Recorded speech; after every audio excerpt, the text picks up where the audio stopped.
You have to understand, either you are with us or you are against us. So black man would have never did Voted in that. a pussy. Yeah, man, Barack Obama for wearing a brown suit. Okay, so it is what it is. I'm not alone. As you can tell, I got the whole.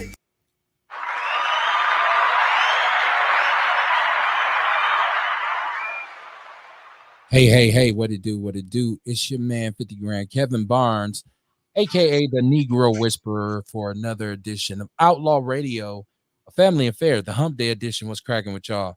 My brother, Mr. Carter's in the building tonight. What's going on with you, cuz? Hey, man, I'm living, man, living. On some moves in the streets, man. You know how we do.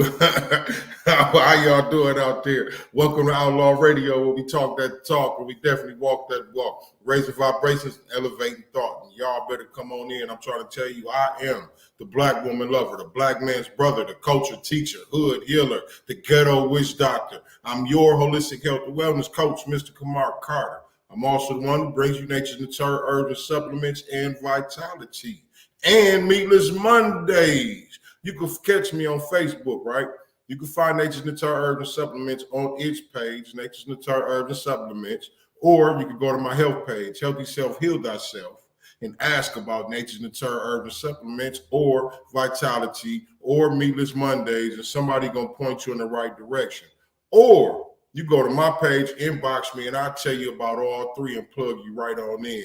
Or you could just call me, 414-949-2122, and we'll put a package together for you. Shuck it, duck it, quack, quack. He's a businessman, right? Yeah. To make a long story short, you can actually just hit him up on Facebook and you'll be able to get in touch with him, man. Man right there. Gotta make it interesting. Hey, if you don't big up yourself, nobody will. That's what this is Straight about. up. Self-love. It's called self-esteem. I think some people need to figure that out. But welcome to the show, man. Shout out to Ye Lee. He's in the chat room early on. Hit like, hit share, hit follow. Tell a friend and tell a friend. Outlaw Radio is on the air. Don't be a hater. Be a congratulator. Be a motivator, right? It's very important that we build our own things, right? And develop our own channels. So support us when you see us doing things. But we're here Mondays and Wednesdays for Outlaw Radio. I do the Big Black Sports Show on Tuesdays, and on Thursdays I do Outlaw Nation. So it's funny. I made a joke on the Big Black Sports Show last night about how much shit I actually talk over a 4-day span. It's a lot, right? Like, so it's 4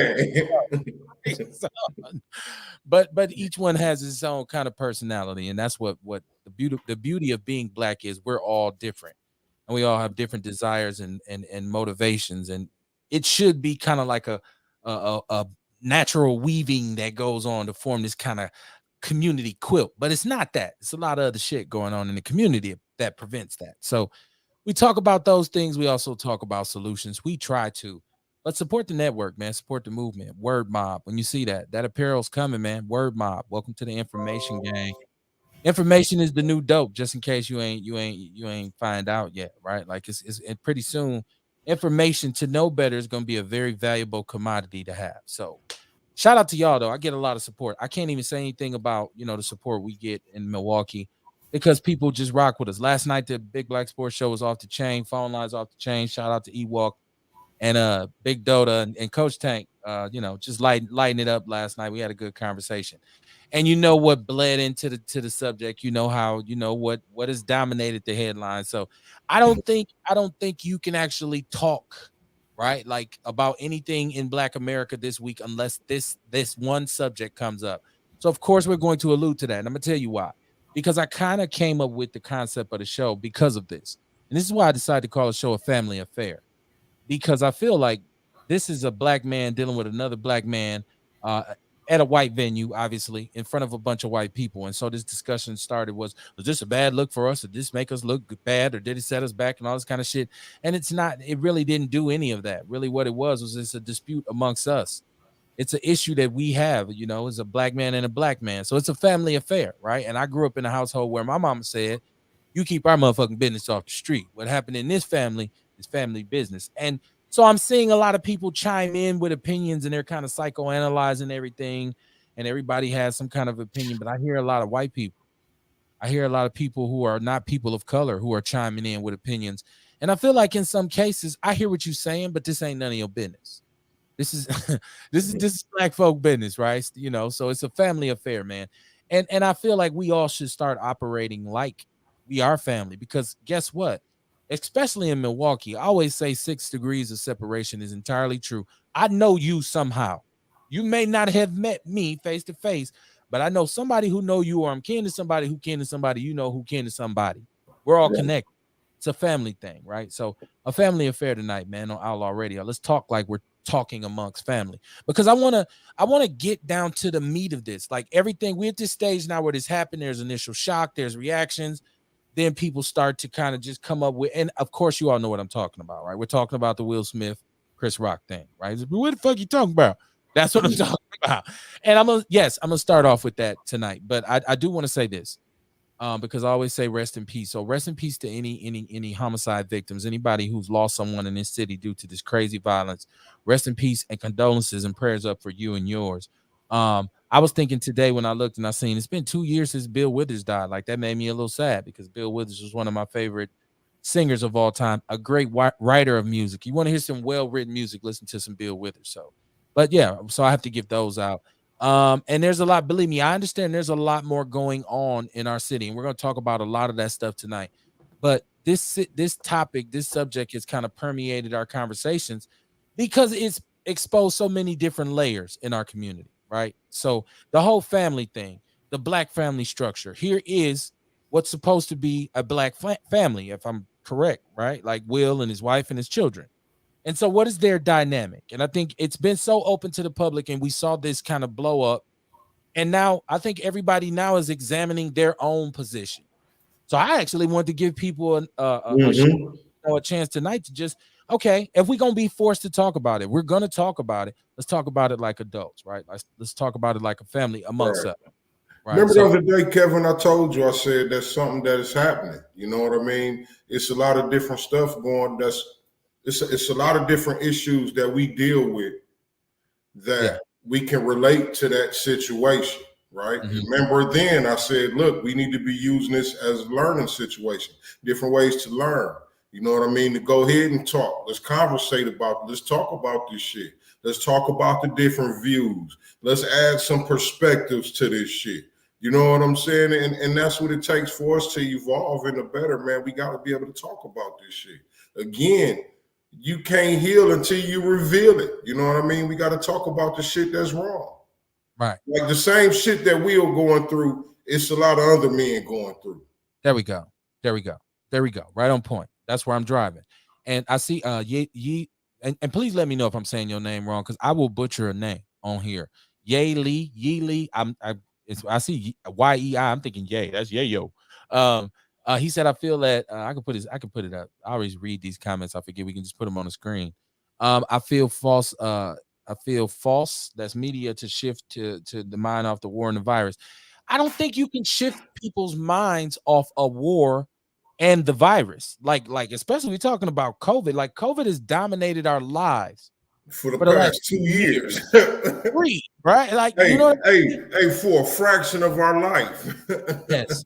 Now, the war in Ukraine is a crazy situation because there is a lot of information that is not available, but I think it's because this is not a war in a traditional sense like we've seen in the past. This has been a war that's been very kind of diplomatic and strategic, and Russia's been real meticulous about how they've gone about it because I believe they do have the weaponry just to wipe the Ukraine out, right? Like so, but there's politics and there's all kinds of things involving global politics, right? There's global politics right now because it's a global economy.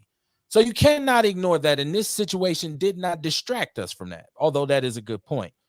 But what I'm talking about and what Kamar I think is talking about, and he's here to, if I'm wrong, he can correct me when we say what issues exist here as a husband, right? As a black man. And I know I'm a person that's really self-assured and confident in my abilities as a husband to protect my wife and my home and my family. But when Mhm. I looked at this situation, I said, okay, break this down on a higher level. How let me grade myself as a protector. Let me grade myself as the man of the home, and let me it made me kind of And not that I was questioning anything, but I was just reviewing my notes to make sure everything was right and tight. You know what I mean? So I know a lot of brothers, this made them look at their relationships because, like you said, some brothers are in this situation and it just haven't been given, it hasn't been articulated, it hasn't played out on television. So that's why it's coming back over and over and over again, because it goes into the conversation about race, it goes into the conversation about relationships, it goes Yeah. into the family, masculinity. Yeah. The biggest one, like the real hot button word for this week, is toxic. Boy, motherfuckers throwing that word around, boy, and they have completely turned on Jada Pinkett Smith, and she's toxic. She's the problem. She's Yeah. a ball gobbler. She's Hey, remember the other night? Hey, remember the other night? I told you, I said, man, I think a lot of people are traumatic. What was the word I used? Traumatically attaching to Will because they've been done wrong by a woman. You know what I mean? They've been drugged through the mud like that. And I can understand that. You know what I mean? Because that's how trauma does it. Right. You know what I mean? Nobody's saying nothing's wrong with the person, but that's what trauma does, is it make us think a certain way about a situation. So when we see Will get up and go smack a motherfucker or something, you know what I mean, over this woman, we like, hold on, man. She don't give a fuck about you, dog. She cheated on you. She did this. She did that. And you ain't go smack Alcina. And you know what I mean? But how about this, though, Kev? You don't check the player. You know what I mean? Don't we come from a place where they said you don't check the player, you check the hoe. So Will wasn't supposed to say nothing to Alcina. There's violations there. You did, but you get where I'm coming from with it, though. I get where you're coming from if we're talking about a regular situation, but we're talking about a young man who is a friend of your son who's been in your home. I think a word with him is warranted. I think that helps Will, because to me, we talk about a word we haven't used is cathartic, meaning let's get this shit off our chest. And I felt like maybe a lot of this is Will just keeping shit pent up for a long time. You see him jumping out of airplanes and shit and swimming with sharks and all this. He's trying to find a buzz. He's trying to find, how can I get this shit off? And so, like I said, this conversation peels back so many different layers and levels of where we are as Black men, because I don't think people really understand what pressure creates. Unless you really live in a pressure situation, you don't understand what it's like to be under that kind of pressure and say, man, I'm about to just lose it. You know what I mean? Hey, you know, the point I was finna make, though, when I was talking about how Jada did him and all that stuff, the bottom line is he's still with her. So that's still his obligation. Right. Yeah, I guess. Yeah, I get that's a pretty good perspective. Let me see. Yali said, from the mental health issues in our community, this is only my thought, but it's an excellent lead way into easy as it comes to. Oh, I'm sorry. I'm reading like I ain't no punctuation. He said it's easy to come to blows over words when there's many pressing issues that they mutually agreed to talk about. Because if she don't reward this world, if she don't tell, the world wouldn't have known. You're right. Well, they put this out here. That's what I said. I love what D.L. Hewley said. He said that he felt like that Will and Jada provided the sticks for society to beat them with, which they did. We wouldn't know none of this shit. Like, it's just like if he'd have went backstage and slapped Chris, it would have been cell phone video at best. Maybe security camera. Yeah, right. Somebody would have had that shit. These days, it'd have been on camera. Yeah. What's up? Antonia Anderson in the chat room. Congratulations on the success of the Hip Hop 365 Museum. She's been all over the news, all in the press, doing it big. Shout out to Antonia, man. Matter of fact, give it up, because it just goes to show. It goes to show how important it is to follow your passion. Just like Kamar is an example of, it's very important to follow your passion and don't let people talk. What you mean? That's crazy. Don't do that. Don't do it. And if you are steadfast to it and you put enough. Let me tell you something, man. What you love ain't gonna fail. Okay. What you love ain't gonna fail, especially if what you're doing is helping somebody or it makes somebody feel good or something. You know what I mean? It ain't gonna fail. Right. That's what they say, man. Go at it. Go. You come in with it, go out with it. But yeah, so that Will Smith thing it continuously comes back up. I keep saying, because now I'm hearing like a Amy Schumer, who's a very controversial comedian. I'm hearing like what's your boy name in living, Jim Carrey. I'm seeing white actors now kind of chiming in on it and saying, oh, I thought he should have been arrested. He could have killed him. This was horrible. And da da da da. And I'm just like, man, because I don't let the most dysfunctional people criticize our dysfunction. That's why I say a family affair. This ain't none of your business. Right. Because y'all got too much shit going on at all times, right? Like Hollywood is your construct, basically. Like you, I mean, Hollywood is run and like structured by white people. Now, is there a need for diversions? And I think diversions, that's why we have movies. See, we talk about what's a distraction. We talk about, oh, that's a distraction. Keep your eyes off to. So is pop music. So are movies in the theater. My thing is, don't tell me something is a distraction if you can't tell me what I'm being distracted from.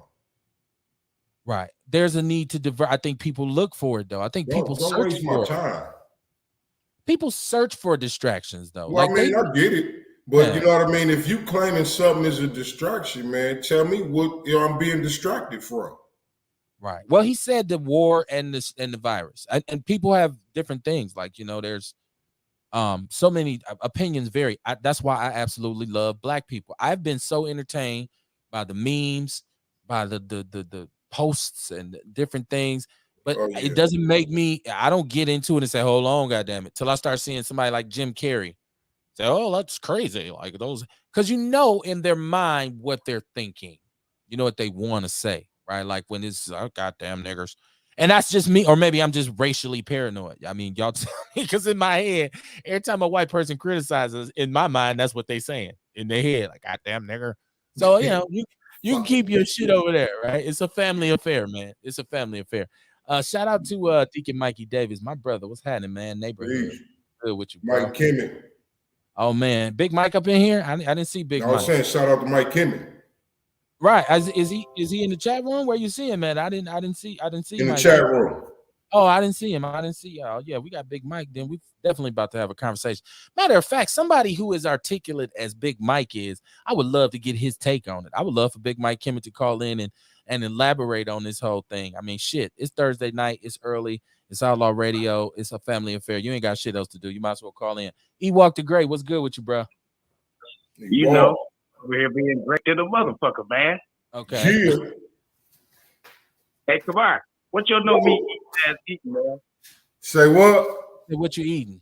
Cabbage. What your no meat eating ass eating? Cabbage. Cabbage. Yeah, just cabbage. Cabbage. You're a cabbage patch. You look like a cabbage patch kid, motherfucker. Wow. Yeah. I had to call it to get my rib on real quick. You said we ain't got shit to do, so I called in. Right. Hey, Ewalk, I saw a picture on Facebook with you, Do Right, and Bug. Oh, no doubt. I saw the same one, man. That was he surprised me with that one. Yeah, that was a good one, man. Yes, sir. You know what I'm saying? Hey, life is good, man. I wake up every day. I be the happiest motherfucker on earth, man. I'm telling you. That's what's up, man. That's all what's right. up. I'm gonna let you Ain't no life better than yours. I just called in to break the motherfucker, stop y'all action real quick. Oh yeah, get my Ewalk time to shine. Oh, okay. Well, you got it. You got it. Yes, sir. My brother. Oh man, Big Mike Kimmett, I see you. Shout out to Ewok. You know what? That Cash App is running across the bottom of the screen. I have to say this too. Shout out to everybody. People have sent me donations for what we do through the Cash App, right? So if you really want to support what we do, don't be, support what we, let's get down. Hit the Cash App. Ewok has hit me before, and it ain't like, it's just support, just a way to say it, man. Because believe it or not, all the shit that it takes to do this costs money. Right. So, but shout out to Ewalk, shout out to my boy Wayne Richards and everybody who sent the Cash App to donate to the show. But okay, so let's get back to what we was doing.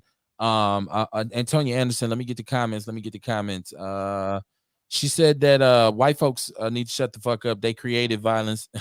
They cross burning cells.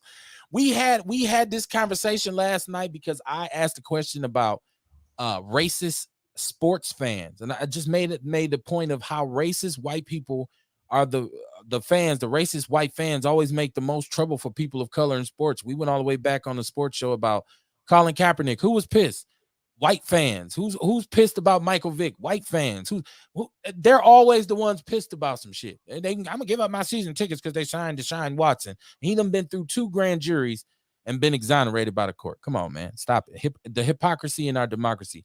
Ye Lee said the people that live outside the box never lose focus. Big Mike said, "What up, family? What's up with you, Big Mike, man? We on here pontificating, man, breaking this all down, man, and running through some community issues at the same time. Word mob, information gang. Y'all remember that. Y'all gonna see that a lot of places. And Tanya Anderson, she said, Kamar, I salute you. No meat. She said, meat be calling her. Hey, Kamar is a life coach. And that's something else I want to put out there too. You hear this brother talk about the vegan stuff and all that, but he'll give you some counseling on how to transition into this lifestyle too. It's not like he's just gonna say, hey, just stop with the meat already. He knows how to talk you through this transition. So that can be, and Kamar, you got to think about this as a revenue stream. You might need to start getting some rubles for your consultation skills, man, and start offering. I sure give a lot of them too, man. Trying to tell. But I'm gonna tell you, man, that's the joy. That's part of the love, man. You know what I mean? I just love talking. I love helping people, man. Well, I really don't love talking, but I love helping people. Right. And it just, you know what I mean? Talking helps people. And talk once again, hey, thank you. Why, man, you on fire tonight with me, because I wanted to make that point about people they should now understand the power of words, because words is what set Will off. A joke set him off. So can you imagine the never-ending stream of internet jokes and stories and comments? He's gay. You with Dwayne, whoever from, what's the dude named Dwayne, who's the comedian dude. You're with him, and you bisexual. And I was listening to Tariq Nasheed, and he was talking about Jada holding secrets, which means Will has to be this kind of drone for her because she has some of his deepest and darkest secrets, based on whatever Hollywood isms that he's in. She was married to him for years. Yeah, but he's talking about secrets that, like, shit that whoa, he did that. That he don't want out. I get it. I'm just saying. I would guess that she would know some secrets. Yeah, they've been married for years. Yeah, she got that business. So he's saying Will is he's held hostage by this. So he has no choice but to kind of be subservient to her. Once again, I hope, brothers, especially with the narrative, the only thing that I wanted to attack that came out of this, because all of it to me was just tabloid. Now, Kamar, you was one who was saying that this was fake. There are so many people right now that saying this was not staged. It's been investigated. They're supposedly they could run that narrative if they want to. They always gonna run some shit to try to make us think otherwise. And I mean, come on, man. Okay. We all gonna believe what we want to believe anyway. Right. It depends on what side of the fence you're sitting on, right? So, but yeah, there's a lot going on in Milwaukee with this very issue, because we've had Samantha Collier on here talking about trauma, and in particular the trauma that men go through. Like when we hear battered or trauma or toxic relationship, which is, there's that word again, toxicity. Like people using that word don't even know how to spell the shit. But we when Samantha was on here from Team Teal, and she was talking about the things that men go through. So now, don't get me wrong, I'm from the old school, like where a man just take what he got to take and do what he got to do. Like that's part of being a man. Like my father and his generation would say, that's just part of being a man, boy. You just got to deal with that shit. And so I'm still of that kind of frame of thought. But at the same time, I do understand how important a release is. I do understand the importance of making sure you alleviate some pressure, because I've been under stress before and I've been like, whoa, I'm tripping right now. And it will affect you. Pressure and stress will affect you in a physical way. Yep, definitely. That's just this situation here. That's another thing that come out of this conversation. The pressure that he may have been under. You know what I mean? The pressure that bust the pipe. Right. You deal with shit. You deal with being in the tabloids so long. Now you sitting here, this motherfucker right here in me and my wife's face. He said this joke and she gave me this look like, nigga. You went crazy. You blanked out. You got to do something, you know what I'm saying? The opinions vary on what you should do. Tanya said, words divide family and friends. Jada should stop putting people in their business. She's giving them plenty to talk about. That's their business. marriage is hard enough. Yeah, you're right about that. Goddamn it, you don't need that red table shit. But here's the thing. He said them the wrong stars to follow, in my opinion. Yeah, you definitely right. Yay Lee, they are the wrong celebrities to follow, and I do not follow either one of them in terms of how I'm like trying to set up my life or anything. But what I'm there's where there's smoke, there's fire, right? And so, like to me, that whole red table thing been like what the fuck, like what is that about? Now here's the deal though, with the red table, and if there's a distraction, there's this. Chris Rock in the meantime has sold his tour out. He gonna make a whole hell of a lot of money. This will be a book. This will Hey, be a hey, Kev, could that have been the angle? I told you, I think Chris Rock and Will Smith sat down and wrote this joke out. if they did, shame on both of them. Shame because there's really, I mean, now Well, no, not shame on Chris Rock because he sold his tour out. His tickets went up, they skyrocketed. you allowed yourself to be slapped on national television. I mean, He, really, hey, Kev, he didn't really get slapped if they wrote the joke. it's too close for comfort for me. They jumped the shark. Listen, man. Hey, listen, man. If I stand to make some millions, you know what I mean, behind this, man. You gonna let him slap the shit out of you? But no, he didn't really slap the shit out of him, is what I'm saying. Like, okay, if I'm gonna write a joke and make it look like a motherfucker slapped me and my tickets and my concert, my all this shit, I mean, yeah. Yeah, because they about to Will and Jada will discuss this on the red table. So I'm telling people right now, this will break the ceiling for podcast views all time. All three of them. Yeah, they're about to get paid behind it. So yeah, there's but it's just like if you handicap, you get disability. I mean, you would you cut your foot off so you can get a disability check? How far do you go?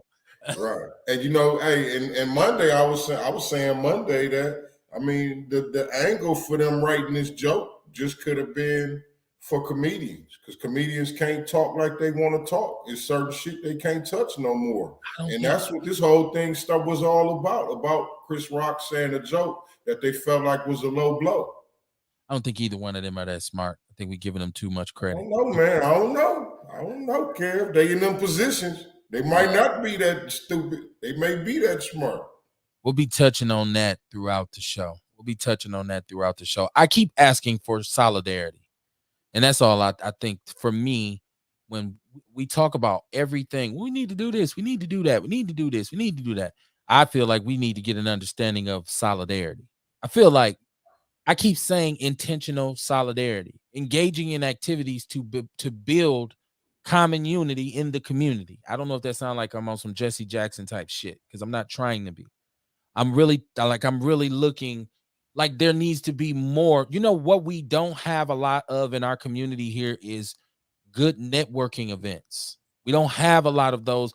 Like and then it doesn't have to be about $1 million dudes getting it. It could be community events where people just get, hey, I sell like what you all do basically at the Sherman Phoenix, right? Like that's networking. You go in there, you bartering goods, there's an exchange of information, people are in there communicating, hey, it turns into a vibration. All them pictures when you see me on Facebook and I be at these events, all the different events, whether it's at the Sherman Phoenix, the Dior Gallery, Alice's Garden, wherever it may be.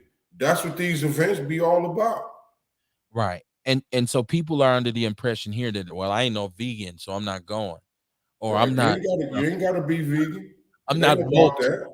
I'm not woke, so it ain't about hey, you see, that's the whole thing. You know what I mean? It ain't about being woke. It ain't about being vegan. Yeah, you know what I mean? It's about being real with yourself. Don't nobody give a fuck what you is. Yeah. That's the thing. In this community, right? Don't nobody give a fuck what you is. They don't care what your nationality is. They don't care if you want to say you black. They don't care if you eat meat. They don't give a fuck about none of that. It's all about being real. I just think, okay, so that one good turn deserves another. So what you all do is beautiful. I think there needs to be more of those kinds of things where it ain't necessarily if it's just barbecue. It's just barbecue rib fest. It's just people who barbecue. Come man. Anything that's built around something that because black people, what they love: money, music, and food. And well, liquor is a close fourth, and weed, but we don't have to do all of them at once. But it's always an ability to say, hey man, and to let the community know This here is a class event. This event is a community building event. Come up with a movement, get a hashtag. You get a hashtag for every goddamn thing else. Hashtag common unity, right? Like, I there's so many different ways that we can get back on having solidarity. We talk about being on code. A lot of the things that we experience or that we go through is just because we don't have a strong base. We don't have a strong foundation. This is why I do what I do, because I get tired of someone else writing the narrative of my people. When we talk about black men, it's so many people who try to dictate what black masculinity is to me, a black man, and they're not even black men. They're not even people of color, right? Like, so I just feel like what we can do as a people that we can control is make more concerted efforts towards solidarity. Just let's get together, and anybody there who's acting up, trying to do the fool, get your ass kicked out. Remove him or her. We're not doing that. That ain't what this is about today. And I think when you make that a thing in the community, it becomes contagious. So when I see stuff like this and I say, okay, there's some issues here in the black family structure, I feel like part of this too that we talking about is gender roles, because as black men, we've had to make an adjustment because our women have taken a different position in society. Our women have had to, some of us out of necessity, they've had to kind of assume more roles that a man would traditionally fill because of our absence in the community, whether it be incarceration, whether it be death, or where it just be absenteeism, where brothers be like, man, fuck this bitch. Like, it's just a lot of sisters have just said, you know what, fuck it, I'll do it. Whereas back in the days, I think women kind of were more like, well, I need a man to. Sisters now ain't on that. So when we in our relationships now, how do you recognize what role does your woman play in your marriage? Like, that's what I'm saying. This whole shenanigan, this whole situation, tomfoolery, fugaziness, got everybody kind of looking at what's going on in my house. How foolish? Because I know we all said, would I have done that? If you a husband or if you got a woman, you done had the thought, what would I have done? Right? Like, what if in that situation, how would I have handled that? I seen brothers jumping off the roof extremely. I'd go up there, I'd lay down my life for mine, and all. I seen some brothers like, shit, I wouldn't have did shit because I wouldn't have had to, because my shit is I don't think it was really warranted that he had to go hit a motherfucker. You know what I mean? Right. Like, right. you can say something. Your wife know you got her back. You know what I mean? Right. Just say something. Right. It's like if you just say something, you might in a regular situation, you might be able to get away with your life. So you say, hey man, what's up with that shit? And he upstrapped. You be like, man, it's all good. We're leaving. You might get a chance to get out of there, as opposed you go over there and slap the shit out of him and he up thumper on you. Like, damn. She finna see me on my knees crying. Now, please don't shoot me over this broadcast. I mean, shit, you do what you got to do, right? So this whole thing, man, is crazy. And I keep saying, one thing about it that's coincidental. Well, there's a couple of things that's coincidental about it. But it happens at the end of Women's History Month, and at the center of this is a black woman, right? And it aesthetics with our women. What do we like? Men say, I don't want no bald head woman. You got a right to say that. I want a woman. I don't want a woman who wear too much makeup. You got a right to say anything you want. You got a right to want and desire anything that you want and desire. Or should you just respect? Just like a woman got a right to say, look, I don't want no fat nigga. I don't want no bald head motherfucker. You know what I'm saying? Everybody got that right. We ain't doing no unsolicited banging on fat people ever again. Nah, y'all done coop for Jada and her medical condition too much. Obesity is a medical. I don't want to hear not another fat joke coming out nobody's mouth. Stop it. I'm for real. Say something else about Lizzo. I'm on your ass with a gangster. Make your lips to make it look like you finna say fat. Right, man, I'm going off. I don't buck tooth. If your teeth fall out, like I said, you have pyorrhea of the gums. This affects a lot of people. No more snaggletooth jokes, none of that. Women, I don't want to hear no more little Peter jokes. That's a medical condition for that brother. It's not his fault. It's a biological error. I don't want to hear no more jokes. Shout out to Ticey Gassi. She said, hey, y'all, Control C in the building. What's up, sis? Yeah, man, y'all, another one of those Sherman Phoenix business people who you can contact and get things done. Black for black, man. Let's see. Yaylee said that's what we need to speak on, because a lot of women want to be the alpha male. I see and understand why. I'm reading them again when I can just put them on the screen. but it'd be so little. So I don't know how big it is on y'all screen. It's small on mine.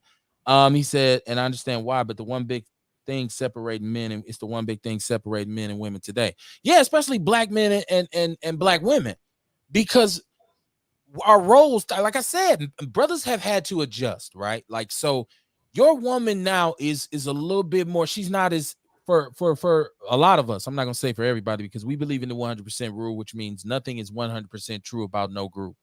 But a lot of our sisters today want to be recognized for their strength. They want to be empowered. They want to be have a sense of independence. They desire a certain amount of autonomy.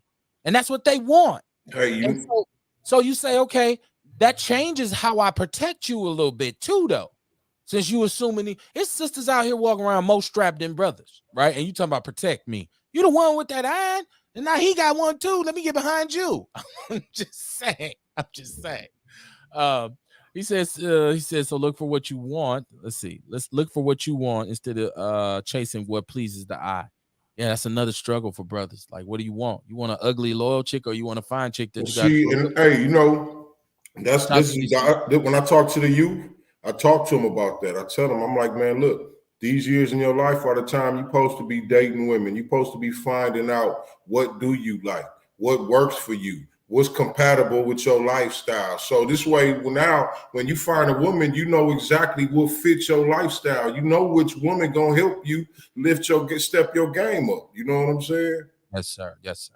Shout out to Tyson Gassi. She said the role has changed. That's all I'm saying. The dynamics. Now, I'm not saying men now. We got to lay down, because I think you still, and I think a lot of strong sisters, real sisters, still respect a man about his masculinity. Right. And see, that's what I was finna get to. That's what I was finna allude to. I was finna say, like, yeah, women they be like that, but then here go the thing too. Now, when you come around with that dominant male energy, you know what I'm saying? And you come through and they feel like they can be a woman, they will relinquish that. They will let you be your man, be the man. They will be a woman, and they're gonna love you for that. You know what I'm saying? So yeah, they say that, they talk that shit, but when they do come across a good one, they appreciate it. Yeah, and there's a lot of stuff. See, once again, we have to understand strength is a necessity for black women. It's not a option, right? They have to be strong. And because they go through the same shit we go through, but they have to be strong. And because in a lot of cases, for whatever reason, be it incarceration, like I said, be it absenteeism, whatever it is, traumas inflicted, men aren't there all the time for them. And so I even think that you have to be smart enough to, I guess what they say, use your powers for good if you're a man. Like, how much do you really flex? Like, because there's manipulation and then there's masculinity, right? Like there's dominance and then there's dedication. So I seen the meme that said, hey, you wouldn't have to take up for your woman in public if you took care of her at home. I think there's a lot behind that. There's a lot to that statement, because if you're on a certain level with your woman, and I don't have to wait until the Grammys to prove to you that I ain't no punk. Like, we done probably been through several episodes years prior to that'll show you ain't nobody no punk around here, right? But it's just, it's like what Richard Pryor told Eddie Murphy in Harlem Nights, which what they gonna say, he 29 and he died, but he wasn't no punk. So even though I'm way older than 29, that shit don't apply. Mike Kimmons said it was done by design. I definitely believe so. I believe so, and I believe that when we talk about the systematic nature of it, the whole way the welfare system is structured and the whole social services were engineered, it excluded the brother from the home, right? Like, so, and brothers go off to prison, and the sisters get, go be a nurse and get this career and you go to school for free, and he come home and now he can't get, rooted from the tutor because he's a felon, and she get money. I don't need you. Get your ass up out of here. And so it happens like that sometimes. So families get separated. Shout out to Chantel Gwen. Shout out. What up, sis? Mike Kimmons said they pushed the narrative to our community and it's been disastrous. It still is, man. It still is, Mike. And that's what I'm saying. You got to talk that talk to the people, man. I don't know if you're driving or what, but you got to break that down for the people. That's why I say on the surface, I don't want to keep talking about this shit. And but it wraps itself around a lot of the major topics in Black America, because we talk about the breakdown of the family structure so much, right? And so moving forward into the future as a black man, if you want to maintain your family and you want to maintain your masculinity, which we know is an assault home due to the fact that there is a force feeding of a homosexual agenda. We know that's in effect too. So let's not. So there's some systematic situations here. I don't. Once again, I'm not going back to this. Made me look bad as a black man. This had no bearing on my image as a black man. Chris Rock and Will Smith. This situation None. didn't. But it is worthy to talk about on different levels because it does introduce the discussion about the dynamics within our own families and within our own communities. Ye Lee said, but society is telling what they want, but it's ran by whites and can't tell us how to live our lives. Well, there we go again. There we go again. That's why it's so important that we have this solidarity that I'm talking about. Like our media, like here in Milwaukee, right? Like if we take our media here in Milwaukee, let's talk about the black media here in Milwaukee. There's a lot of cronyism involved. There's a lot of, well, you got to be my boy. You got to be down with this dude or in this clique or with this, wear this patch or wear this t-shirt. And as a result, our news sources are compromised to a certain degree. So the information that we get a lot of times is compromised and is broken up and broken is distributed to us. It's not really given to us.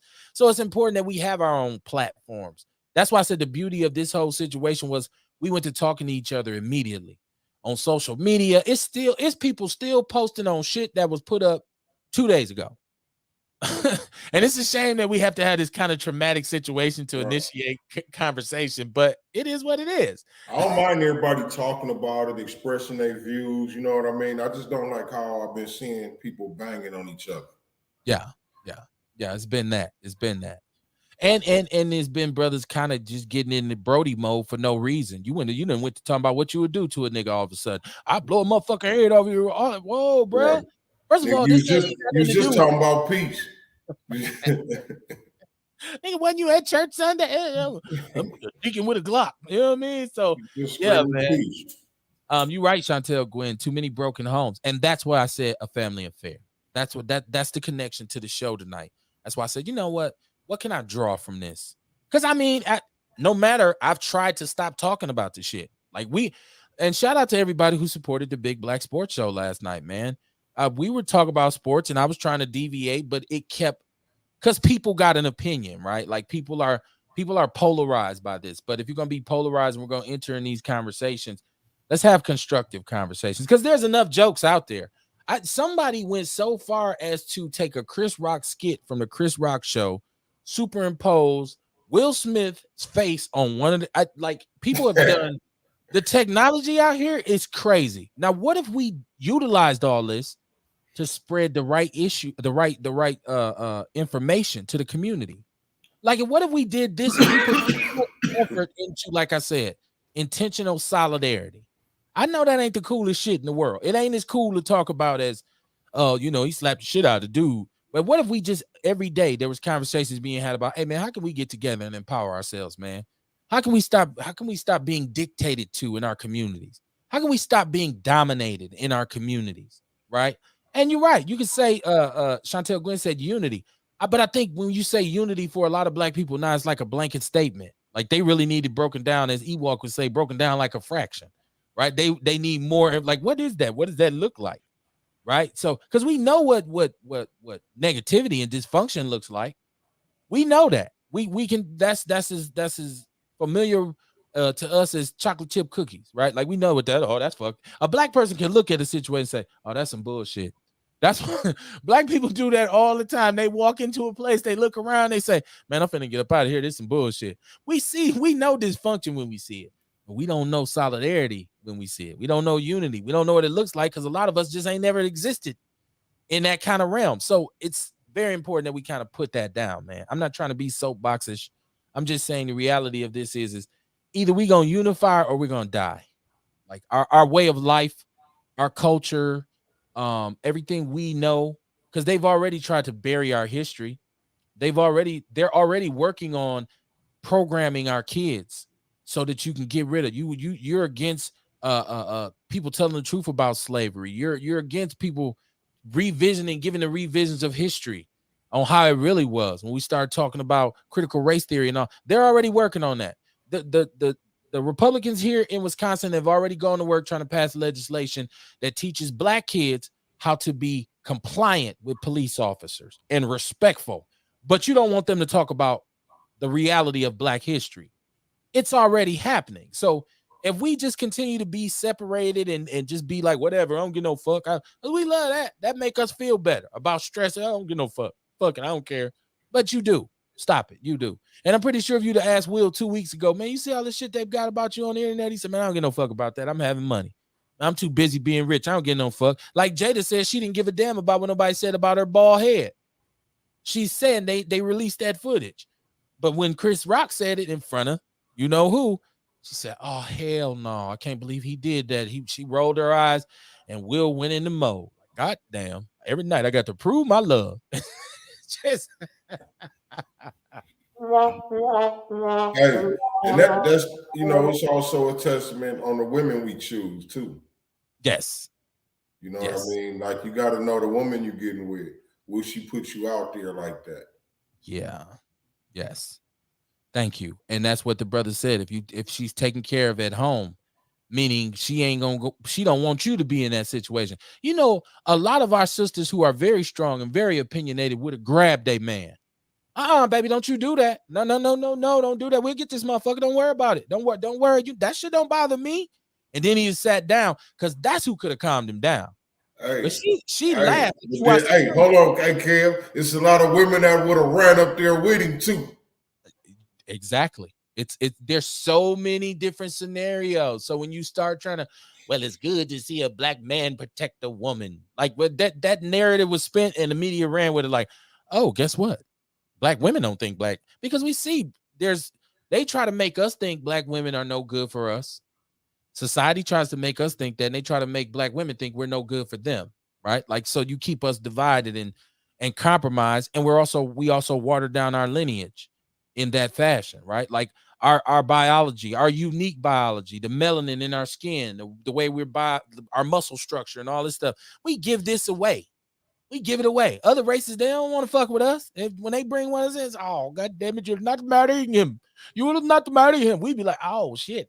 You can bring him to the cookout. She got a cool ass white boy. He listen to rap music. Come on, man. And I don't want to go. I don't want to shit on nobody who's out, but I'm in an interracial relationship, Kev. Chill out. Love your white girl, man. Matter of fact, love who loves you. How about that? Love who loves you. But just keep it a buck. And so here we go with this solidarity again. If a brother does show up to an event with his white girl and he says, man, I'm here just, I still love my people, whatever. Let's not get on, oh, you can't come in here, you got white girl. Oh, sellout ass nigga. Come on in, brother, sit down. I mean, we got it. This is what we have to do. Now, I would hope that this brother had an understanding that his people and his relationship with his people was kind of separate from him and his white girl's relationship. That's your woman, that's your marriage. But this is his race. This is his people right here. Like, so I would hope some conversation she didn't try to jump in because my husband is black and I can say that. No, you can't. No, you can't. You stay your ass out of this too.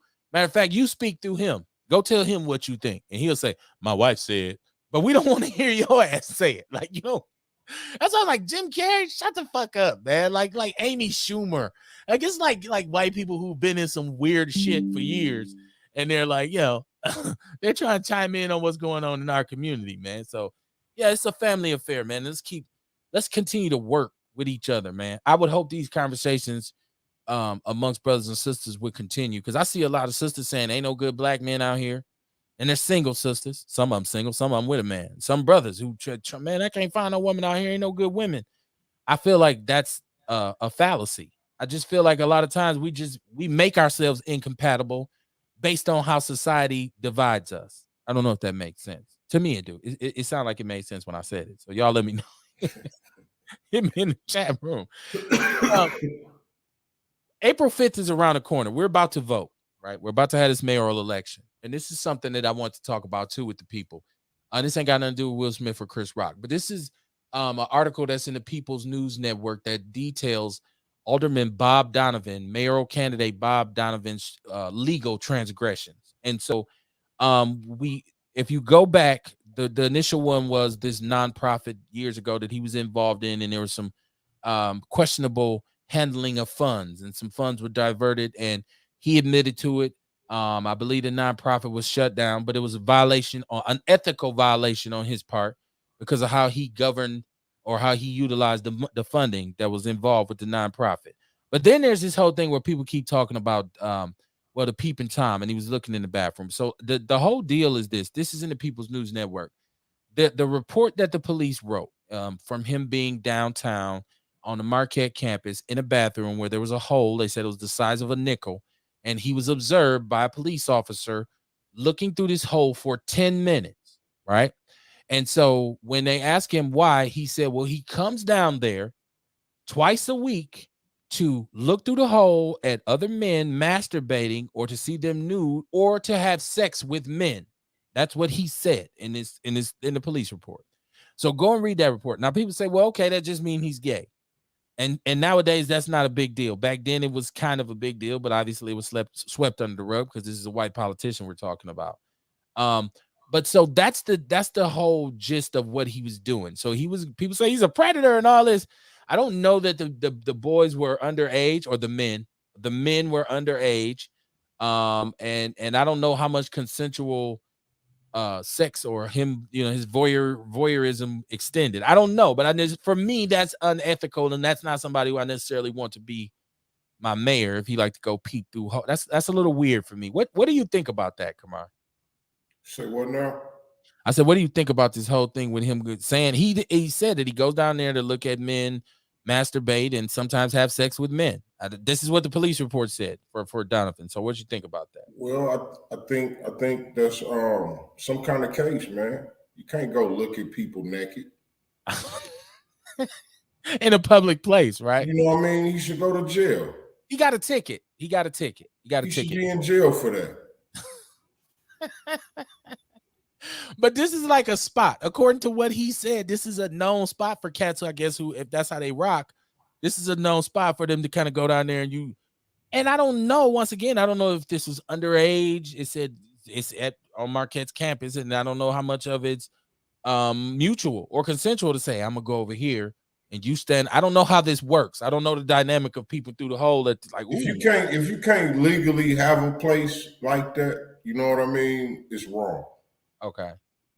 You know what I mean? If it ain't known, if you can't have this shit on the sign, like come here to look at little boys. Right. Okay. You know what I mean? If you can't do that, the shit wrong. Okay. Shout out to Earl Henning. He said he went to Thomas More High School. Need I say more? Is that an indicator? I don't know. Is that an indicator? Somebody tell me something. He went a long time ago though. I thought he was like an altar boy or something. He's Ye Lee said if that's true, nothing compared to what ritual whites do. You know what? And once again, we talk about the person who's going to become the mayor. Why is their moral compass important? Well, because then if they don't have a strong moral conviction, they're less likely to make the right decisions in office in regards to people, because some of this shit is policy in Milwaukee. Some of it's just a question of how they treat people in Milwaukee. The whole segregation and the whole kind of let's try everything to curb violence, which I want to talk about too, because right now what they say, the violence in Milwaukee is up 100% compared to this time last year, right?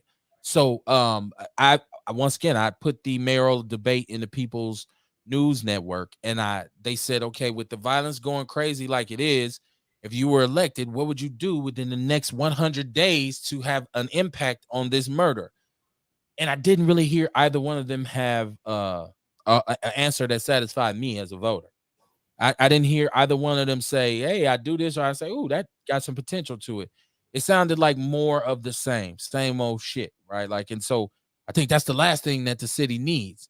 So when we talk about a mayor who's compromised morally, maybe he wouldn't even process the violence in our communities, or we got a sex trafficking problem in our community. So if you don't mind going peeping through a hole, looking at some naked dudes without their consent, then I question how effective you're going to be in terms of curbing sex trafficking. Hell, you might be down with the shit. Like, right. I ain't close that spot down. They got a good ass peephole. Like, I don't, that's how it all plays together, man. And I just don't. I've asked this question. Shout out to Chris Johnson and Kingfish MKE. Chris was on Outlaw Nation. with me tomorrow. I will do Outlaw Nation. Ride with me, jump down with me, and it's just as loose as a goose and organic as it wants to be because I really just talk about any and everything that I didn't talk about on every other show, right? Like, and some of it's pointless, some of it's what we would call distractor. Oh, I'm about to talk about that shit, but I do. So Outlaw Nation, tomorrow night, 7:30 p.m. Central Standard Time. Last week, Chris Johnson was on with me, and he detailed some of Chevy Johnson's policies or Chevy Cavalier, whatever we call him on here. He detailed some of his policies and how they didn't have the best interests of people of color at heart. And so I thought that was effective because, like Kamar, you spoke about, well, what are they distracting me from? Be able to tell me what. I say, if you're gonna call somebody a sellout or Uncle Tom or useless or whatever, and I say, why you say that? Be able to articulate it. Don't just say just because I just don't like them. I just don't like. Right? What? Yeah, dumb that shit. I just don't like it. You know, a lot of people just be talking shit that they done heard. Thank you. Yes, they do. They do. That's right. Half of what they just distracting you from something. What are they distracting me from? Well, misery ain't the only thing that loves company. Ignorance does as well. Like ignorant people don't want you to be smarter than them. So if you buy into their bullshit, you got a friend for life. You know what I mean? So yeah, I just once again, this is gonna be a very difficult election. But the good news is it's a special election. We only got to deal with this foolishness for 2 years. But I hope once again, if we could engage on that path of intentional solidarity, there could be some opportunities to develop a candidate to run in 2 years. To say, you know what, we've identified the qualities that we need in our community to elevate our quality of life. We have a candidate, and we're gonna put everything we got behind him or her. Collectively, us as a people, we're moving as one nation under a groove, right? A family affair, if you will. And so if we nation under a groove. Happy birthday to George Clinton, by the way. Get it on a good foot. So yeah, I'm just saying, like, it's one thing to speak about it and to think that it will happen automatically. How is this supposed to happen automatically when we've been programmed for the better part of the last 100 to 200 years to not only hate each other, but to hate ourselves? You have been programmed to hate yourself. It's just like what you alluded to is the kind of woman some of us are with. It's one of those things where if you can't love the one you want, you love the one you with, right? So I got to dance who I came with, right? Like I might get to the dance and see who I really want to be with, but I had to dance with the motherfucker who came with me, right? Like, so how you gonna give yourself to somebody and you don't know yourself? Right. You're giving them an unknown commodity. You don't even know what works for you if you don't know yourself. Right. So the path to self-discovery, right? Like, and I'm not, I'm saying there is a path to it. There's a way to say, let me kind of figure out where I'm at here. Let me take stock of where I'm at. I need to know. Peel the layers back. Peel the layers back. Who are you really? Don't be scared of what you're gonna find either. Because a lot of times, that's what, sweet. And that's what happened. You know, that's what happened to Will. That's what happened to Will. His layers got peeled back for him, and we see what was inside. That's what's a raging lunatic is what's inside, right? Like, it's like, damn, that happened. If that happened, if it really happened, you know what I mean? Okay. We got to keep that out there. Okay. If it really happened. right. If it wasn't a joke on us, right? You know what I'm saying? Because the niggas could be right. They distracting us from something. You know what I mean? You know they just don't know what they distracting us for. Those dudes are fucking geniuses. If they predicted this outcome and this effect, they are geniuses. They are, as a matter of fact, let's go ahead and get them both in office right now. Because one of the problems that we have consistently is that we can't get our people together to communicate enough to get nothing done. And so y'all figured out a way to get us just talking like a motherfucker. So come on back and say, all right, we did this for a reason, y'all. Let me tell y'all. Now, a lot of people still wouldn't believe it. They'd be like, that motherfucker got paid off. They ain't lying. They ain't make that shit. That shit wasn't fake. I'm going with the sound effect. The sound effect say somebody hand hit somebody upside the head. Ye Lee said that's a fucked up statement because that's telling you to settle. And that's one thing you can't do. It is a fucked up statement. It is. When I said, if you can't love the one you won't love the one you with, it is. And so many people stay in bad situations or relationships because they say, well, shit. Hey, Some motherfuckers need to lead the one they with too. Shit. That's true. But you know, it's a human. It's a human. You don't need the one you with, and the one you want don't want you. Yeah, some people don't want to be lonely. They would just. Again, you need to do that self work. You need to do that self discovery. You know what I'm saying? So you can find out what works for you. Yeah, yeah. There needs to be some sort of way to take inventory, so that you can take kind of a inventory of a thing, like a personality. And I'm not talking about no psychological shit where we're gonna go, let's see what Freud and them said about it. No, we need to develop with us. Let's take our critical black intellectuals, critical thinking black intellectuals, and say, how can we do a better job of taking inventory that will lead us to understanding who we are, so we can develop the way we need to develop. Ye Lee said it's an algorithm, and they run it on us daily. Well, I mean, anytime your main source of information is owned and operated, orchestrated and dictated by the powers that be, which is the oppressor. And when I say oppressor, I don't put it specifically on white man, even though he plays a very large part into it. I say the powers that be, because there's a financial aspect to it, there's a social aspect to it, there's a political aspect to it, and I feel like they all kind of work together, work in tandem to keep us down. So I say oppressors because they make sure that people long term cannot elevate or evolve. They don't want that because it'll create too many uncommon people. If you got a 1% that's rich and wealthy, and then you got a bunch of really common people, it gives you more fans, right? I'm not coming to see your movies if I'm making my own. So you gonna make it so that I majorly only see your movies, right? And every now and then you let me make one, and I'm like, yes, they let me make a movie, and they let me come to the award show. I'm gonna slap the shit out of somebody tonight. Chantel Gwen said, let me put her comment up. Man, chat room active as usual. Gotta love Outlaw Radio. When you find your joy and peace, you have to hold on to it. Don't let it go for nobody. Sometimes people lose themselves while in a relationship. Entirely true. Entirely true. That's one of the main things that happens that leads to the end of a lot of relationships, because people will say, man, I had dedicated my life to this individual. Like everything, that it was about what she wanted or what he wanted. I kind of forgot some of my goals. And long term, that can build resentment, because you'll start looking at that person as to, well, you was a dream killer. Like, what could I have been if I had continued on what I wanted to do instead of supporting your shit? And so it builds resentment, which ruins the relationship. I need to be charging for this shit, y'all. I'm gonna have to open up a practice here, right? Right. But yeah, right, man, right. Ye Lee said snakes come in all colors. You are right, man. Let's see. Listen, it's springtime in Milwaukee. If you drive in a car, you already know where I'm going with this. The Department of Public Works has reported that they have received 400 calls about 400 Milwaukee potholes. Just reports, 400 reports already of potholes in the streets. Because once the snow and the ice melts, because Milwaukee takes the cheap way of fixing their streets.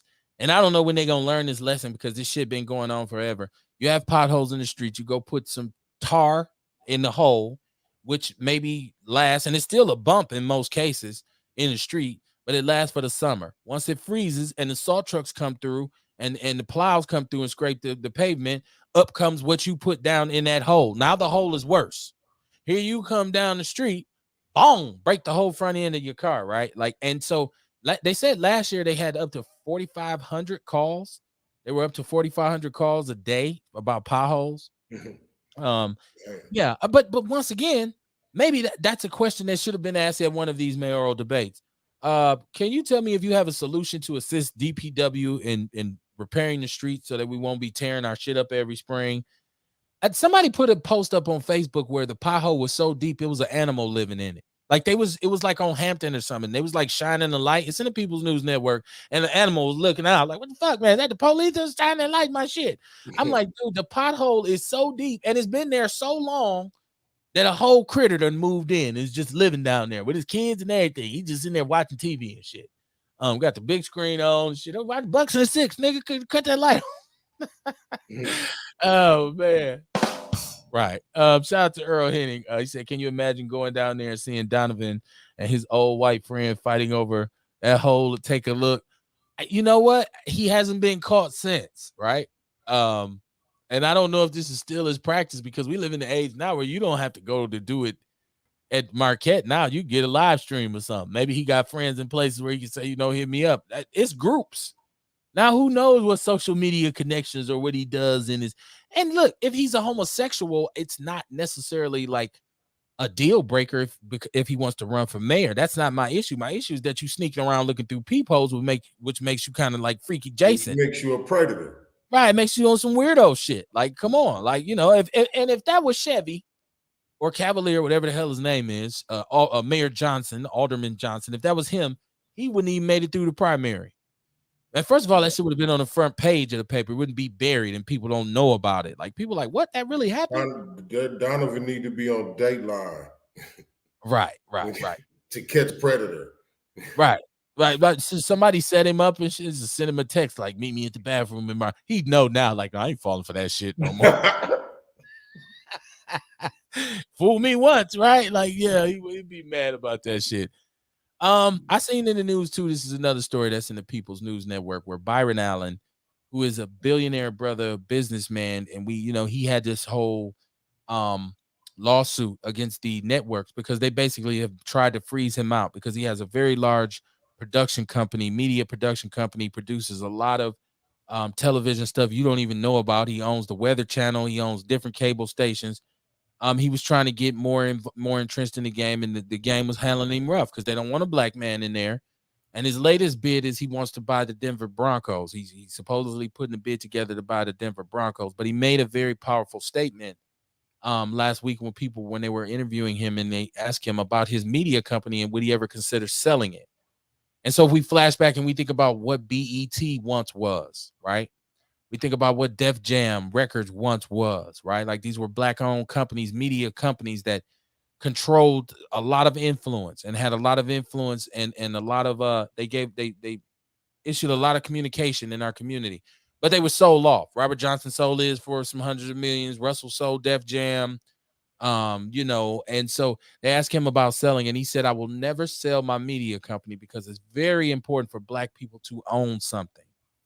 It's very important for us to own something like a media company because we need to be able to tell our own stories. We are way too controlled by Fortune 500 companies and large corporations that don't give a damn about us. He didn't say that. I added that last part, but that's what he was saying. That's what he meant.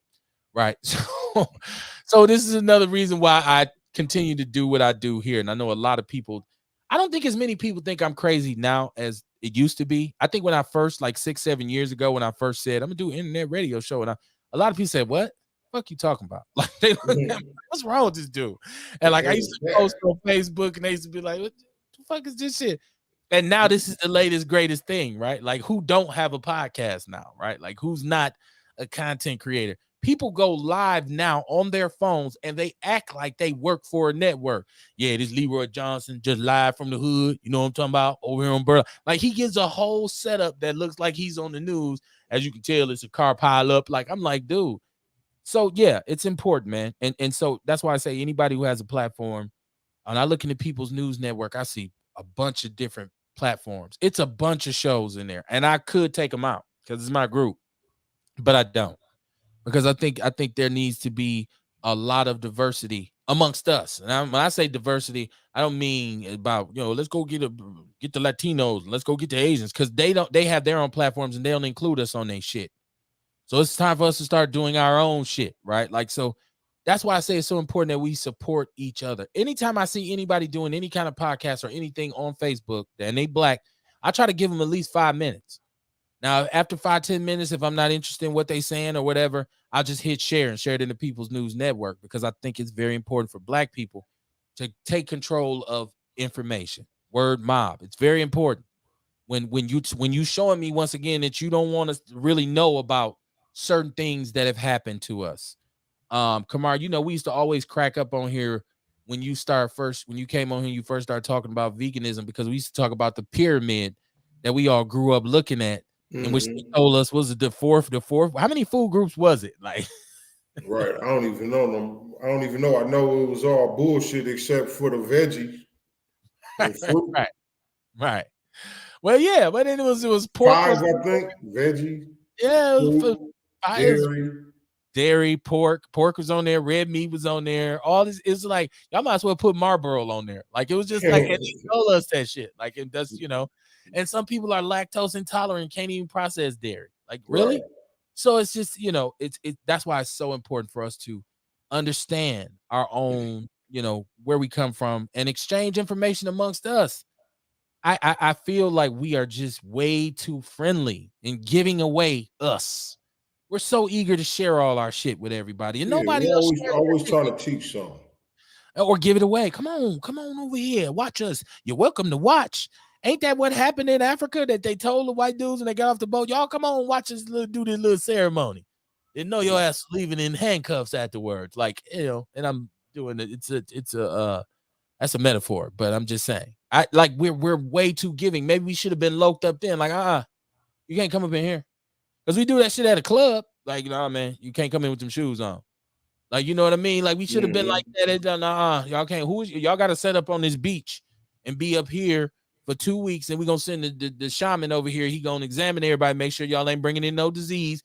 You can't bring them guns, and y'all gotta leave them guns on the boat. Like, if we'd have done that shit, Africa would have never been enslaved, right? Like, but instead, we was like, come on, let me show you. Come on, look, come on over here, sit down.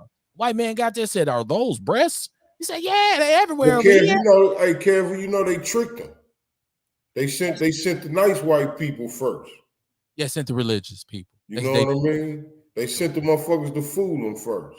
You're right. They used the sugar. They did. Yeah, they did. But I mean, even them, they should have had them sit on the beach. Hold on, right. we can't Stay right here. Wait right here. Stay right here. Let me go get the manager. Hey, hold tight. And that's the way we should be right now. You know what I mean? That's why I said, when I looked in this morning and I said, I guess it's about time because white people they were hesitant at first, like, oh shit, that's crazy. Like, oh, let them kind of fight it out. But then they finally said, well, they're all gone now. There's no threat. We can come out and talk about it. And so, I mean, I seen the white boy say, my daughter called me. It was funny because my daughter called me. She was pissed. She's in college in Minnesota. She called me and she was like, Dad, I'm trying to like focus on my day, but if everything I look at has Will and Jada on it, and I'm pissed off because now white people are starting to make comments about it. So she was pissed about it. She was like, I don't want to hear what they have to say. And I'm like, baby girl, this is the media cycle that we live in. This is how we do it in this country. And she was just so pissed because she was like, I feel like white people should stay out of it. Like, because you know what they want to say the whole time. Like, this is why we didn't want them at the Oscars. That's what they want to say. And once again, it doesn't make us look bad as a people, doesn't set us back, but they're just sitting there saying, yeah, and so this is what happened when we let them in. You see, this is some fucking rap shit, right? It's goddamn Tupac Shakur again, right? It's all over again. Like, so if there's anything to be taken, and once we remove that, like, okay, we don't care. Because who knows what kind of wild drugs and rituals and shit y'all did afterwards or what y'all did before to even get the goddamn award, right? Like, so we, you don't include us on that shit. So we don't care about y'all trying to critique us. We don't need them to criticize us, right? And that's why I was so mad with Bill Cosby. Like when he did the whole pound cake thing. I'm like, at this point, do you really think it's necessary to come in and chastise the black community about the conditions that plague them? And shake your finger at them and say, you motherfuckers, you. Okay, Bill, you telling us shit we already know. We thought you had some solutions or some shit. So, it's I guess once again, it depends on where you stand at, what side of the fence you on, man. I thought it was very funny. And this is, I said I wasn't going to do this, but I'm going to do it because Beverly Williams, who has been on our show and talked about MPS. I want to talk about MPS too. Shout out to Courtney. I see you, Courtney, in the chat room. Let me get her comments up here. She'll be back next week. She said, I'm trying to get some of your statements. She said, we all lactose intolerant. I'm not lactose intolerant. I'm not. You are. You are. I'm not. It just ain't caught up yet. Yeah, well, it's taking too long because I'm old as shit. And well, lactose intolerant.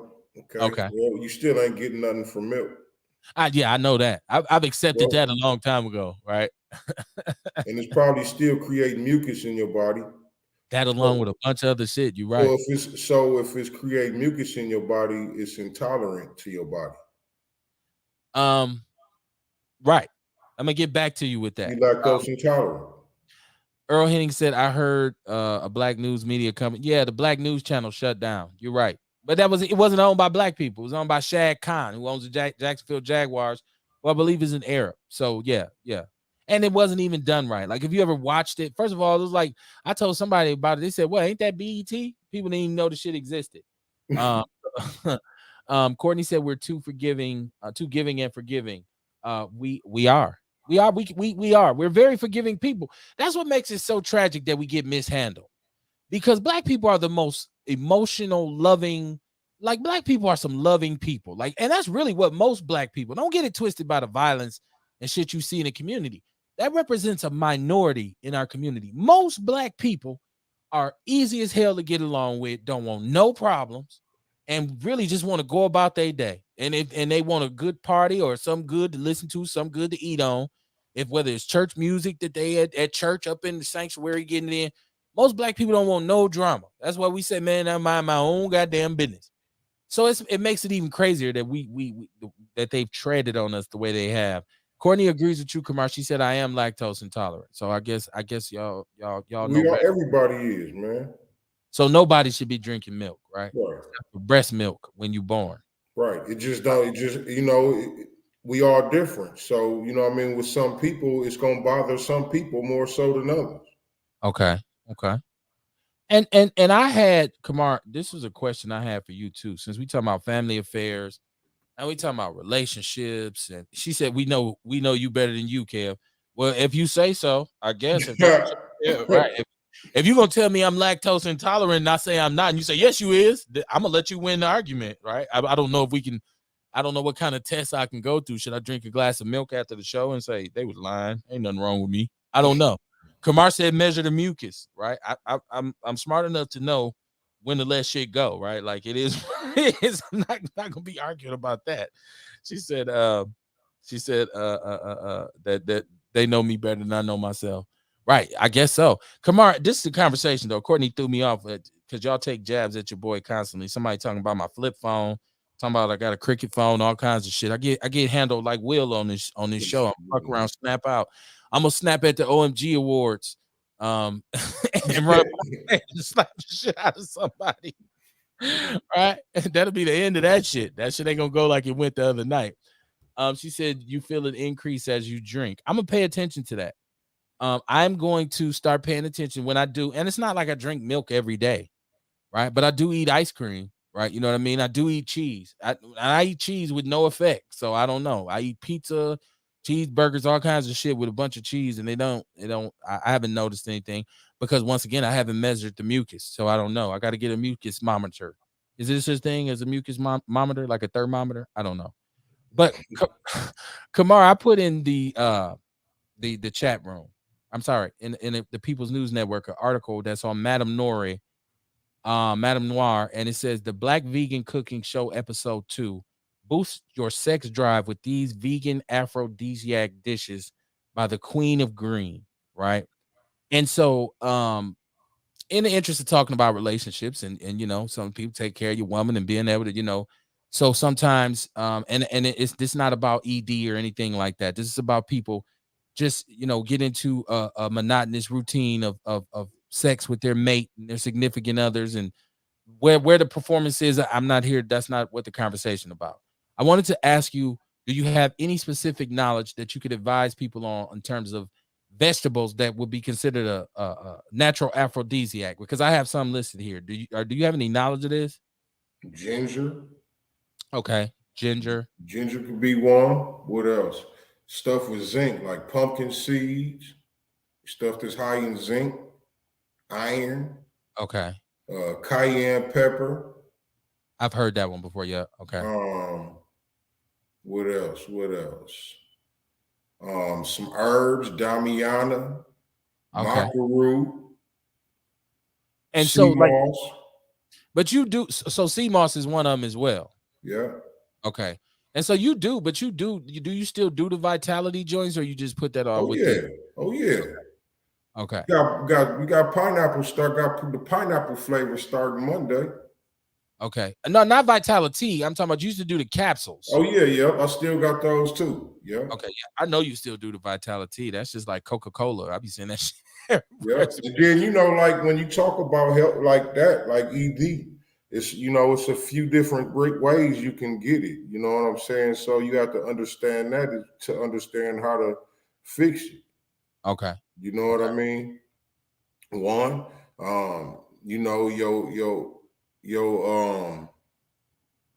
damn, what's the what's the word I'm thinking of? Yo, Libido. no, not libido. Your gland, right? Your gland. I just can't think of the word Oh, out your of work. prostate. Yeah, your prostate. Your Right. prostate sits right underneath your colon. Okay. So sometimes, man, your colon get full, like it's shit that's just sitting in your colon, and it starts weighing down on your prostate. And when your prostate is smashed, it ain't gonna function right. So sometimes all you need is a colon clean. Okay. You know what I mean? Or you know what I mean? You probably don't drink enough water. So your blood ain't flowing enough. You know what I'm saying? You ain't getting enough blood, you ain't got enough blood Okay. to get it going right. It could be diabetes. Diabetes can stop. You know what I'm saying? It can stop it. I mean, there's a lot of different ways you got to understand the different ways that you can have it and why you have it and how you have it. And so and speaking from this, and Earl Henning said coconuts as well. So I'm saying, like, not even just something to assist you with, because I think ED is probably a separate issue from an aphrodisiac. An Right. Yeah, aphrodisiac. it is. I was just touching that because you know what I mean. I think it was right to talk about it. Right, right. Well, yeah, you want to fix the whole thing. You don't, you don't want to be turned on off some maca root, and then your root won't maca, right? I know. So this list, it said she said she shows you how to wick up vegan aphrodisiac inspired canopies. Canapes? I don't know. Canapes, including an egg salad packed with maca root, longan berries, and chickpeas. The ladies also make buttery toasted baguette slices topped with kaffir lime leaves, onions, and a few other tantalizing ingredients. These goodies are sure to spice up things in the kitchen and possibly in the bedroom as well. So this is like a vegan, I guess, a vegan show that they have, and I just put the link up because, in terms of, once again, I know we're big on being consumers. So if there's natural ways that we can improve our vitality, or natural ways that we can improve the functioning of our body, we probably should start employing some of them too, instead of just going to buy pills and saying, "Oh fuck it, I'm just gonna get some Viagra," or I'm gonna get whatever kind of generic Viagra is out there right now. So yeah. So look at that article. People need to check that article out, man. Get your thing right. Get your thing right. No pun intended. No pun intended. Not like thing like that. I mean, like that's part of your relationship too. You know what I mean? The physical part of your relationship is very important too. And so some of us, it's not, the intimacy is not there. We can't relate to each other physically. You end up, as my auntie would say, touching and agreeing, making a baby, but there was no real love involved. It was just like, man, I'm just trying to get one off so my prostate won't be backed up, or whatever you said, Kamar. So I'm I just did saying. not say that, I know. right? I'm just saying, like, we need to invest. If we're investing in self health, like self care, let's get a total understanding of all of the things that can help us, because we getting older. So you need to be trying to make your body function as efficiently as possible. I'm going, when I went through this whole thing with my neck and this thing with my spine, I learned, like, I really never paid any attention to my back. Like, I've never gone to see a chiropractor, or never even gotten, massages, or gone for any kind of masseuse to get my back straightened out or cracked. I never gave it any maintenance until it was out of whack. And then it was like, oh, we're going to cut that shit out. And so I feel like we need to be more proactive as we age. Earl Henning said, go back to the old Viagra, Seagram's gin. Yeah, you can try that. I think at a certain age, you just drinking that shit and you just going to sleep. So it ain't gonna be no action for you, Jackson. It's got to be a better way than the bumpy face. Motherfuckers did used to swear that was like the ultimate, like, hey, you get that bumpy face, boy, you go Then all make night. you sin. Remember, Right. then make you sin. Just another excuse to drink, get drunk and shit, right? Like, you find out later that alcohol is actually the enemy of productivity when it comes to sex and all that kind of stuff. You don't know that when you're young. You think it's the liquors just because you're young, right? You get older and try that shit. He ain't make you sleep, motherfucker. Not seeing. There's some other things that I want to talk about that's in the People's News Network, and I'm just gonna touch on them because I want to keep y'all all night tonight. We've been on. I keep saying time flies when you're talking shit. I will be sitting here doing this show, and I'll look up, and it'll be 2 hours in, and I'll have at least an hour more shit left on my paper. I'm like, dude, this shit's out of control. But there was a footage, and Truman McGee put this footage up on Facebook, and it was the footage of his father, Mike McGee Sr., smacking the white supremacist Jerry Springer show back in the days, right? Classic footage. Shout out to him for putting that up. And he's a friend of the show. He's been on here. I know that's one of the members of your family, your extended family down at the Sherman Phoenix. But it was then, and it still does now feel good to see how Mike McGee said, nah, we ain't finna be doing that. And people don't know that was the first fight on Springer. Like that was like, and so but yeah, that's a great piece of footage. I personally feel like we don't give Mike. Hey, what he talking about? What he talking about? The white dude was saying something about a black woman. He was insulting. Yes, he was insulting black women. He was insulting black people. Yeah, and he said, "Say that shit one more motherfucking time." Yeah. We ain't finna be doing that up on here. Right? Smack up, 5 fingers, say to the face. One more motherfucking time. Slap. Right. So, but once again, I think where's the day? We need a day dedicated to the commander. I wanted to, at one point I was working with the Panthers to try and get a bust put in the park that was dedicated, the park down there, and I wanted it to be dedicated to Mike McGee Sr. because we don't have that kind of leadership right now, especially coming from, and this brother was an alderman. He was an elected official, and he was about the people and really calling shit for what it was. And we don't have that right now. We don't have that. So that's something that's been missing a very long time here in Milwaukee. And that's why it takes me to the opposite end of the spectrum. I meant to say that I was going into this earlier, but I sidetracked because Beverly Williams, who's been on the show, who's really she talks about MPS, and MPS has another issue right now. There's a third charge MPS has just been hit with, right? But she put up Rose Park. You're right, Earl Henning. That's where we wanted to put the bus. We were going to put the bus in Rose Park. Is it Clinton Rose Park? Yes, that's where we were going to put it. And that was Rick Farmer, who was the leader of the Panthers, he really wanted that to happen, but we didn't get it to happen. But Orlando Owens, who's a brother who's been on the show many times, is running for state treasurer, and Beverly Williams put up. I told Orlando about this shit. I told Orlando about putting these pictures up of him with this big ass Kool-Aid smile with all these white people around him, going to all these suburban small towns with a cowboy hat on. And so she lit him up, man. And she called, basically, step and fetch it and this kind of thing, and called him out for it. It's a crazy article. But I talked to Orlando a lot on the phone. And so we've had conversations. And I'm like, bro, it's okay for you to be a black Republican.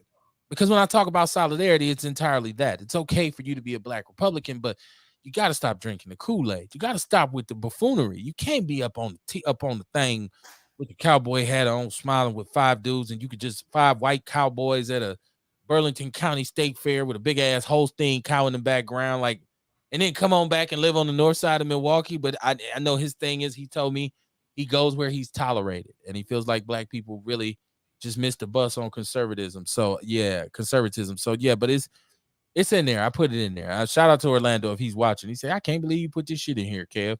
Yeah, I put it in there. Another article is in there is the solution supposedly for reckless driving in the city. They actually want to change the way our streets are constructed, and they want to lower speed limits and things like that. I don't know that this will stop the reckless driving, right? Once again, this seems like a situation where we're not really attacking the problem, and the problem is poverty. The root of a lot of the crimes in the city is poverty. You got a bunch of really poor people that are desperate, who have just resorted to kind of doing anything to survive. Not all of them. Some people are just dysfunctional by nature and they're out there fucking up and they know what they're doing. But there's a lot of people who live in situations that they just really have no clue of how to escape from.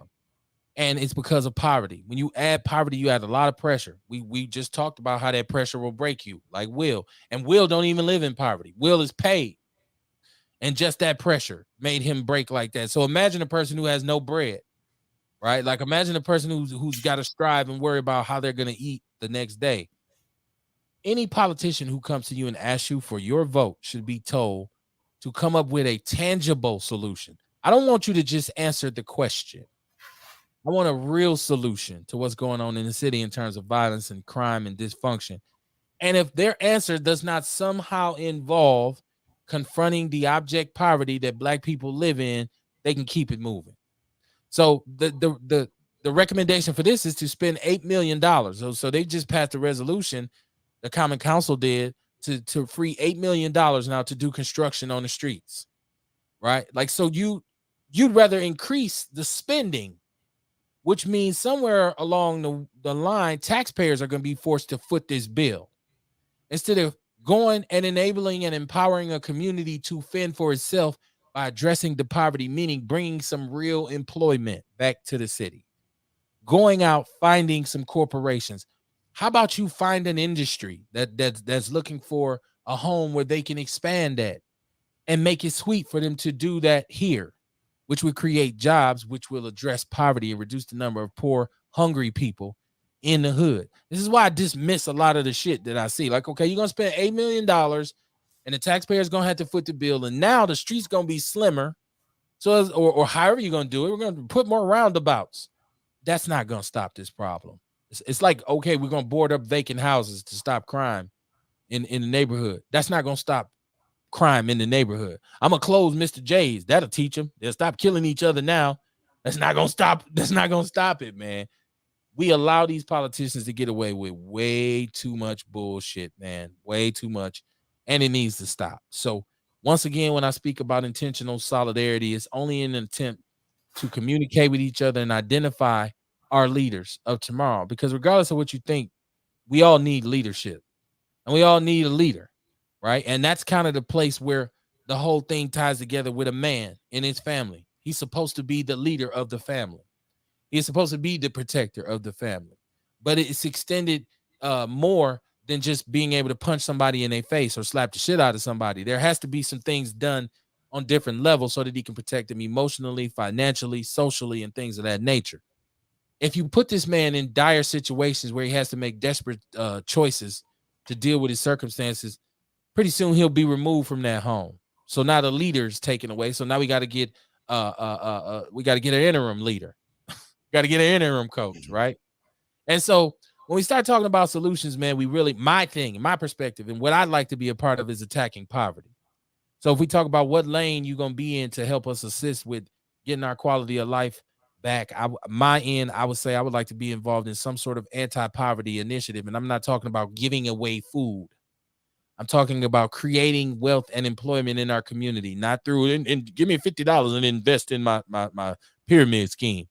I'm saying putting pressure on the leaders and the elected officials that we have to do something, right? To do something to bring jobs back to our city. I'm not talking about building in Waukesha. They don't even want us to come out there and goddamn skate. Why don't y'all take y'all black asses out there to that skating rink? Stay away. I don't care if they say you're a good nigger and you can come in. If they won't let one of us in, they shouldn't let none of us in. That's my policy for them. So fuck that skating rink out there, right? Why don't we have a goddamn skating rink in this city? Midtown is sitting vacant. There was a proposal to create something for youth up there. No, it didn't happen. You got a whole vacant Walmart. Why the hell are we going to Waukesha to get turned away from a fucking skating rink when we can build one in Midtown and put the right security up there and run it the right way and have our own resources so we won't have to keep taking these foots in our ass for bullshit? That's why I keep saying, why would you go to a restaurant where they don't want you at? You gonna trust that motherfucker to cook for you? So it's the same kind of thing, man. We need to do for us. We need to do our own, do for self, man. And we need to demand. We stop asking, oh, can you please tell us what you do about poverty? We should have went to that goddamn mayoral debate and said, we as voters demand that you address the poverty in our city. We demand it, or else you won't get our vote. And don't give me no blanket ass statement either. I want a specific plan. Go do some numbers. Go do some number crunching. Damn it. It's Outlaw Radio, a family affair. I'm sorry, I get emotional sometimes. Y'all gotta excuse me. I'm off my meds. Kamar, what you got popping for this week, man? This weekend, man. Shit, man. I'm just getting around, moving the groove, and doing my deliveries, man. Connecting when I can. Okay. And the sun is coming back, so you about to be in full hustle mode. Oh yeah, it's finna go down, man. It's finna go down. Okay. Man, and I'm happy. I'm hoping that I can be out here and enjoy some of the sunshine with you. Working every day to get the mobility for Outlaw Radio back up and popping. I'm moving towards getting back to the Outlaw Radio studios, to Chocolate City Studios, and finish my refurbishments there. But also some apparel ideas that I've been talking about with some other people in the community. So it's a lot, man. It's a lot going on. Don't be shy. Hit the Cash App. Donate to the movement. Believe me, y'all not paying for my weed or my liquor because I already had that before I had Cash App. It's just about developing the show, man, and making it better. And one thing about me and you can ask anybody, the money that I get and I purchase equipment with, anybody who's on the show can have. I've given mics, I've given headphones, I've given mixers to people. Say, here, create your own platform, or here, get your sound better. So it's not like when you donate, I'm keeping. I got a vault over here where I'm keeping money. Saying, "Ooh, I'm coming up off this shit." No, it's just me so that I can better say, "Hey, man, you need a microphone? Hey, man, you need some advice on it." Like Kamar says, the consultation of it. Hey, man, let me show you where you can go and get this and that from. You ain't got it? Well, I got an extra one laying around here. You can have it. Each one teach one is what it's all about, man. So, like I said, man, I want to put a cap on this discussion, although I know in some shape or form or fashion tomorrow night on Outlaw Nation, this topic with Will Smith and Chris Rock will come up again. I just want us to say, what did we learn from this? If there's a lesson to be learned, if it was real, because Kamar said it's fake, it's WWE. But if it's real, what is the message that we should be getting out of this, right? And I say, let's take a look at our families. Let's take stock. Let's say, okay, where am I at? If you're a man, where am I at with my woman? Maybe you need to ask your woman, baby, do you feel safe with me? Do you feel protected? I mean, gauge how your woman treats you, or gauge how your man treats you, and say, and what can I do? And what can I do to make you feel it? Right. So it won't go to that point, right? Right. When we show up together, I want you to feel cool so that I don't have to do something crazy in order to make you feel a certain way. And 9 times out of 10, if you're already convinced that you don't feel that and you don't feel safe, that wasn't going to get it done anyways. Matter of fact, you created more problems. But I kind of feel like press and attention is what Jada wants. I'm kind of feeling like Jada is probably a genius and we don't understand it yet. Jada is probably a marketing genius because she's created this situation because she's not really the star of the family. Will is, right? They were there to get his Academy Award. So Jada might say, you know what? I figured out a way to keep my shit popping just in case we have a bad day. Maybe that's her way of holding her family down. I don't know. It's not in me to label somebody toxic. It's not in me to tell somebody what to do with their relationship. The only thing I would encourage anybody to do is try to find some happiness. It's so very important for you to be happy with who you are and where you're at in life. If you got an insecurity, you need to address it. You can pay $1 million an hour to go to a therapist, and unless you take the initiative to deal with it, it's not going to get taken care of. And you can say, well, I took the initiative to go to the therapist. That's fine. That's just the first step. Eventually, it's going to have to be an internal conversation that you have within yourself to say, I need to figure this out so I can move forward. Because one thing for sure, man, I keep saying this all the time. All you got is you, but all we got is us, right? And it's important.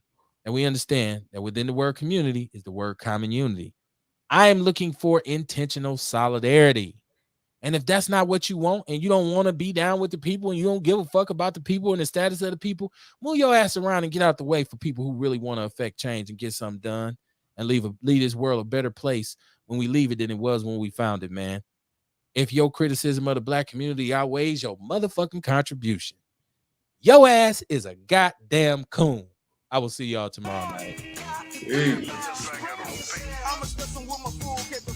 You have to understand. We all we need, we all we got. You are against it.